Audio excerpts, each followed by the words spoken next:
arrival of the tape using MZ pack, which doesn't repaint 10 candles later. And we can see where the trade entry could be. I mean, there's plenty of locations where it could be. First of all, we can see that we've ran a little bit of top line liquidity here. Whether it does, whether it doesn't, so long as it rejects it immediately, that's exactly what happened.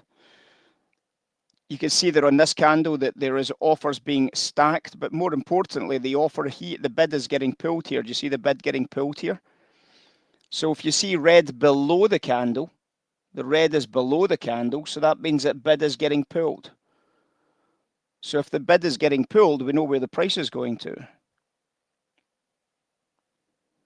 So what we're going to be trying to do now is we're going to try and get in for that squeeze. Now the squeeze has got to be 70, the wholesale has to be 70. So what I'm going to look for is I'm going to try and look for opportunities. Now it ran it, came back up, and then they started to stack again. And I'm now looking at it saying, right, well, we've got another opportunity to squeeze. It's this one right here. And again, you can see that there's a bit of a stack coming in at these lower prices here. So there was two clean opportunities to start selling into this for a BSG squeeze. This one that made money, and then this one that also made money on the break. Two BSG squeezes. Simple trades that have 90+% win rate, sometimes developing into big swings and sometimes just simply being a scalp trade and out.